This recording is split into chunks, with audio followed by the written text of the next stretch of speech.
संजीव शर्मा। और जो आज हमारी साइंस की क्लास है उस क्लास में हम डिस्कस करेंगे test for protein in food. तो हम लोग जो चैप्टर कर रहे थे क्लास 6 का कंपोनेंट्स ऑफ फूड, जी हाँ, क्लास 6 में हमारा चैप्टर था सेकेंड कंपोनेंट ऑफ फूड। तो डिफरेंट टाइप्स ऑफ कंपोनेंट जो कि फूड में होते हैं वो हमने स्टडी किए वन बाय वन। अब हम उन कंपोनेंट्स की प्रेजेंस का पता लगाएंगे इस टेस्ट के थ्रू। फॉर एग्जांपल जो पिछली क्लास थी अपनी उसमें हमने कार्बोहाइड्रेट प्रेजेंट है या नहीं किसी फूड में, ये हमने पता लगाया था, ठीक है ना। इसके अलावा हमने फैट्स का पता लगाया था भी फूड में प्रेजेंस है या नहीं। आज का जो अपना डिस्कशन है मेरी वो रहेगा टेस्ट करना है हमें किसका, प्रोटीन का। भाई जो फूड हम ले रहे हैं खा रहे हैं उसमें प्रोटीन है या नहीं है ये पता लगाएंगे। तो इसके लिए क्या एक्सपेरिमेंट है, क्या क्या हमें केमिकल्स की ज़रूरत पड़ने वाली है, ठीक है ना, किस तरह से ये करेंगे। तो एक एक्सपेरिमेंट के थ्रू करने की इसको कोशिश करते हैं। तो फर्स्ट ऑफ ऑल यहाँ पर ये टेस्ट होता किस तरह से है ये देखते हैं। तो protein gives a violet colour with the alkaline solution of copper sulphate. जी हाँ, इसका जो लॉजिक है वो यही है, क्या, जब भी प्रोटीन रिएक्ट करेगा किसके साथ, तो प्रोटीन रिएक्ट करता है कॉपर सल्फेट के एल्कलाइन सॉल्यूशन के साथ, तो वो वॉयलेट कलर दे देता है, बैंगनी रंग का हो जाता है। सिंपल सी लैंग्वेज, यानी इन तीनों को अगर मिक्स करें, protein plus NaOH sodium hydroxide plus CuSO4 copper sulphate, तो ये तीनों जब मिक्स होंगे ना तो एक वॉयलेट कलर आ जाएगा, ठीक है ना। तो अगर प्रोटीन प्रेजेंस है तो वॉयलेट होगा, अदरवाइज जो है वॉयलेट कलर जो है हमें दिखाई नहीं देगा। यही इसका लॉजिक है। यहाँ पर अगर देखें तो देख लेते हैं इसको। तो protein gives a violet colour with the alkaline sodium solution of copper sulphate. अब यहाँ पर ये जो फॉर्मूला है कॉपर सल्फेट के लिए CuSO4 और NaOH सोडियम हाइड्रोक्साइड का मैंने यहाँ पर फॉर्मूला ले लिया है। तो इस एक्सपेरिमेंट को करने के लिए ये दो जो है हमें केमिकल्स की जरूरत पड़ने वाली है एक तरह से, क्या, CuSO4 और NaOH, तो कॉपर सल्फेट और सोडियम हाइड्रोक्साइड सॉल्यूशन और ये सॉल्ट हमें जरूरत पड़ेगी, ठीक है ना। करना कैसे है तो आइए देखें। To test presence of protein in milk, तो हम मिल्क के अंदर प्रोटीन है या नहीं है ये पता लगा रहे हैं। इस टेस्ट से हम क्या पता लगाएंगे, एक मिल्क में प्रोटीन है या नहीं है, प्रेजेंस है या नहीं, वो हम फाइंड आउट करेंगे यहाँ पर। First of all take 5 ml of milk in test tube. ये देखो इसको टेस्ट ट्यूब बोलते हैं, कांच से बनी होती है, ठीक है ना। उसके अंदर हमने ये 5 ml क्या ले लिया, यहाँ पर मिल्क ले लिया। तो यहाँ लिख सकते हैं हम, इसकी क्वांटिटी है 5 ml। 5 ml क्या ले लिया, हम मिल्क ले लिया सिंपल टेस्ट ट्यूब में जिसमें हम एक्सपेरिमेंट करते हैं।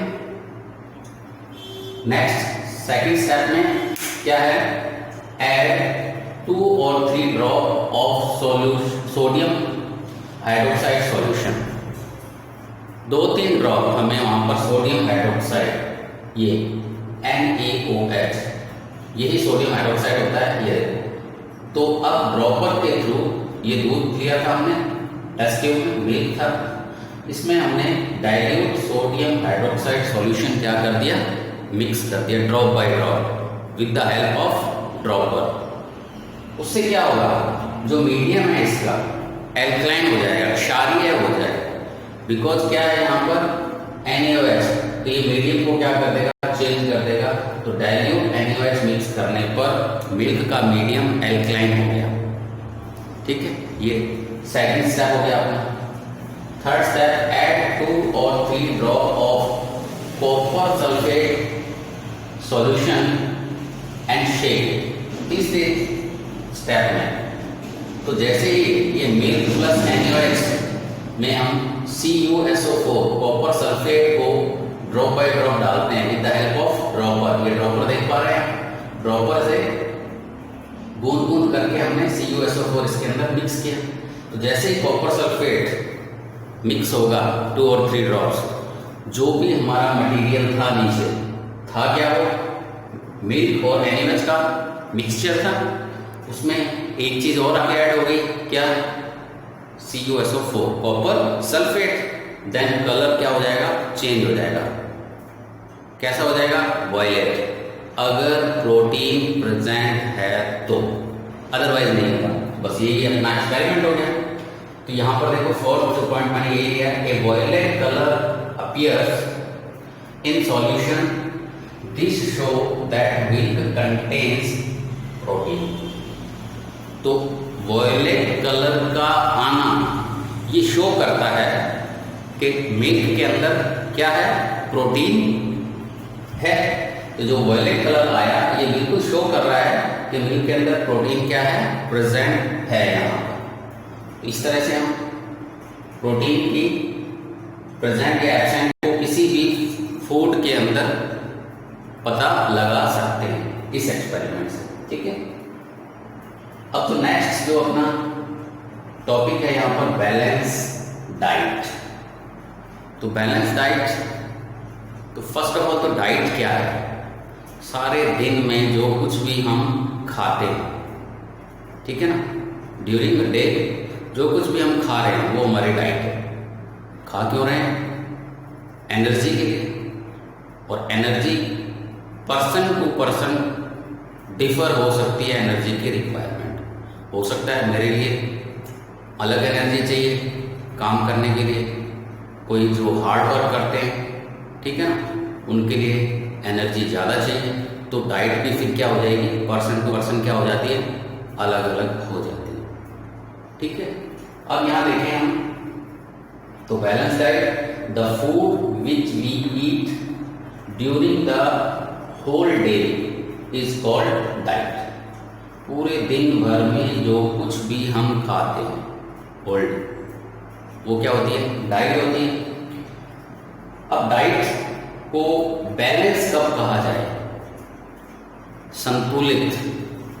तो जो कंपोनेंट ऑफ फूड हैं अगर वो उस डाइट में एडिक्वेट अमाउंट में है, उचित मात्रा में है, जितनी हमारी बॉडी को रिक्वायरमेंट है, ना ज़्यादा होनी चाहिए ना कम होनी चाहिए, अगर ऐसा है then it is called balance diet. यानी उचित मात्रा में सभी कंपोनेंट आने चाहिए, यानी एक दो आ गए बाकी रह गए, नोट, ये कोई बैलेंस डाइट नहीं होगी। तो चलिए देखे डेफिनेशन देख लेते हैं। The diet which contains adequate amount of all nutrients such as carbohydrate, ठीक है, fat, vitamins, protein and minerals, ये सभी अगर हमारी डाइट में एक एडिक्वेट अमाउंट में हैं, उचित मात्रा में हैं, यानी जो हम रोज खाना खा रहे हैं, पूरे दिन भर में खा रहे हैं, वो जो फूड है हमारा, उसमें ये सभी अगर प्रेजेंट हैं उचित मात्रा में, तो उसको हम क्या बोलेंगे, बैलेंस डाइट। इसके साथ साथ हम यहाँ पर डाइटरी फाइबर्स एंड वाटर को भी ऐड करते हैं। डाइटरी फाइबर्स जो कि न्यूट्रिशन वैल्यू कुछ नहीं होती उसकी, बॉडी को कोई न्यूट्रिएंट्स नहीं मिलते हैं डाइटरी फाइबर से, ओनली डाइजेशन में क्या करता है, वो हेल्प करता है। तो वो भी बैलेंस डाइट में होना जरूरी है, जिससे डाइजेशन क्या हो पाए, अच्छे से हो पाए। इसके अलावा वाटर, तो वाटर हर तरह का जो ट्रांसपोर्टेशन है, चाहे वो यूजफुल मटेरियल हो या वेस्ट मटेरियल हो, बॉडी से बाहर निकालना हो या सेल तक लेके जाना हो, डिफरेंट सेल्स तक, ये सारा काम सॉल्युबल फॉर्म में ही हो पाता है, ठीक है ना। तो वाटर भी क्या है, हमारी बैलेंस डाइट में। तो जो डेफिनेशन निकल के आती है हमारे लिए, जो हमें याद रखनी है बैलेंस डाइट के लिए, क्या? The diet which contains adequate amount of all nutrients such as carbohydrate, fat, vitamins, proteins and minerals. साथ में ऐड कर लीजिए water and roughage also is called balance diet. तो अगर ये सब है तो हमने इसको क्या कह दिया? बैलेंस डाइट हो गई हमारी, क्योंकि सारे न्यूट्रिशन हमें भरपूर मात्रा में मिलेंगे, हमारी बॉडी जो है वो अच्छे से वर्क कर पाएगी। ठीक है, चलिए अब देखते हैं आगे। जो डाइट होती है वो उम्र के हिसाब से या ग्रो करने के हिसाब से पर्सन टू पर्सन अलग होती है।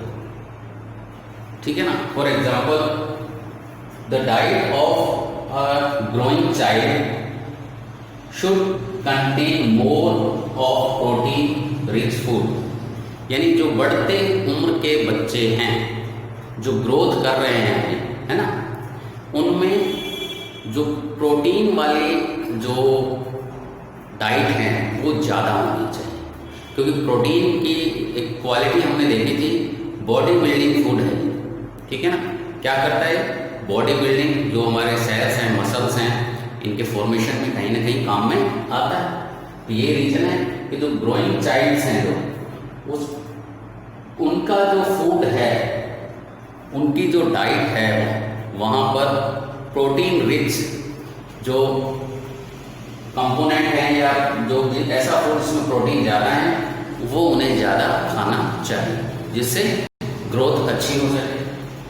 सेकंड होता है वर्क करने के हिसाब से जो है फूड की रिक्वायरमेंट या डाइट अलग अलग हो सकती है। हम ये कहें, जो हार्ड वर्क करते हैं उनके लिए ज़्यादा एनर्जी वाला फूड चाहिए, जो कम वर्क करते हैं, इजी वर्क है जिनका, ठीक है, फॉर एग्जांपल एक पर्सन लेबर क्लास से है और वो दिहाड़ी मजदूरी कर रहा है, या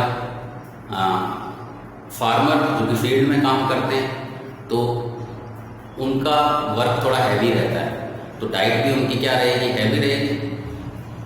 दूसरी तरफ अगर हम देखें, ऑफिस में वर्क करना है, जैसे फॉर एग्जांपल कंप्यूटर पर सारे दिन वर्क करना है, तो फिजिकल वर्क नहीं है, चेयर पर बैठकर ही आपको काम करना है, तो वहाँ पर डाइट या बॉडी की जो रिक्वायरमेंट है वो क्या रहती है? डिफर रहती है। चलिए इसको समझ लेते हैं। A man doing hard physical work need more carbohydrate in his diet. जो फिजिकल वर्क ज़्यादा कर रहे हैं तो कार्बोहाइड्रेट क्या होने चाहिए? ज़्यादा, बिकॉज कार्बोहाइड्रेट क्या होते हैं? एनर्जी गिविंग फूड है। Carbohydrate and fat both are energy giving food, इनसे एनर्जी मिलती है बहुत ज़्यादा। ठीक है ना? तो more carbohydrate in his diet than another man doing normal work. तो जो कंप्यूटर पर केवल वर्क कर रहे हैं, कंपेयर अगर करें तो कार्बोहाइड्रेट जो फिजिकल वर्क ज़्यादा करते हैं उन पर्सन को ज़्यादा ज़रूरत रहती है। तो आज की क्लास में इतना ही। Thank you very much.